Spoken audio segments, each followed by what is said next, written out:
Today, creating a room for people is not just noble, but it is doable, and it is moral. We all share the desire to be valued, the desire to matter, the desire to be happy. So dignity is as important as a basic need. The focus should not just be on basic need, but also on social welfare. My name is Apiyo Ndege, a student of Political Science and Public Administration in the University of Nairobi, Kenya. Today, my presentation will be based on Aristotle's political thoughts. Aristotle was born in 384 and 322 BC. Was a scientist and a logician. Along with Plato, he studied in the school of Plato, was actually a student of Plato.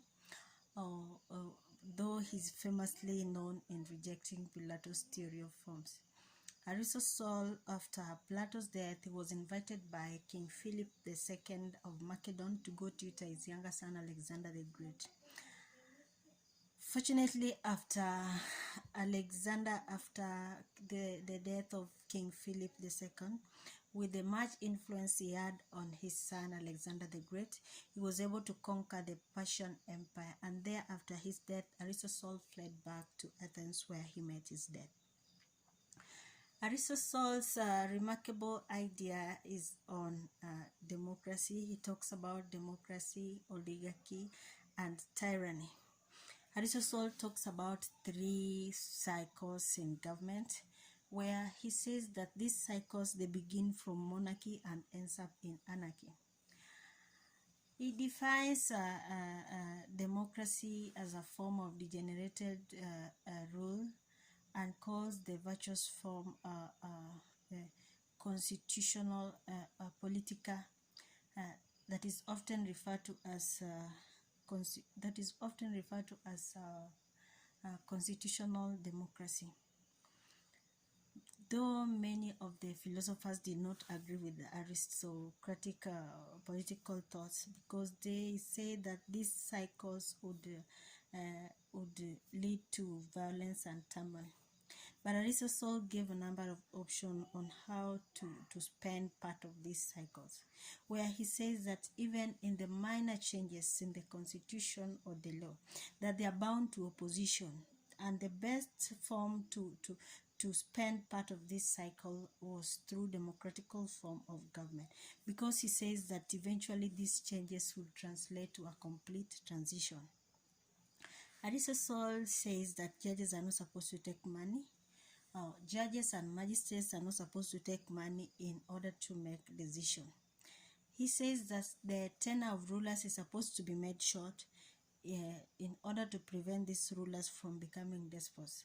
Aristotle also says that absolute power is wrong, because he says that if people are given too much power, whether political, whether monetary, or whether military, it can lead to abuse of power. It leads to oppression or capitalization and manipulation.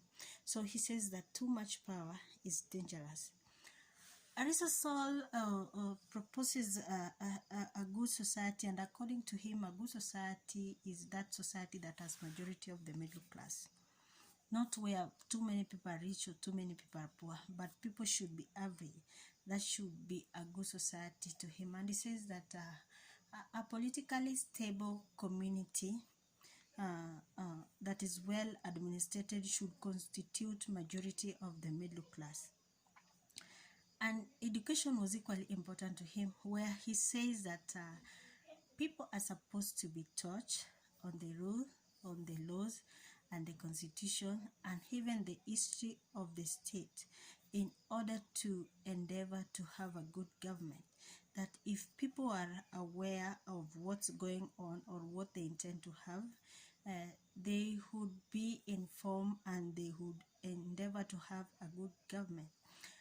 Most of these developing states, majority of people do not even have the content of the constitution that they have, or not just the content of the constitution, but even the changes, the transitions in government, like the referendums that they carry out. they just carry out referendums where majority of the citizens are not even aware of the majority of the citizens are not made aware of the full transition that is taking place. And here is where the problem comes. So Aristotle proposes that if majority are taught, are informed about the constitution, on the content of the constitution, or on the content of the referendum, like for now we have BBI going on. If majority of the citizens have the idea of what is going on, then they would endeavor, or they would persevere to have a good government. In aristocratic and democratic form of government, as much as they rule in the interest of the rulers, Aristotle says that still there can be exceptional leaders who can still provide a livable society.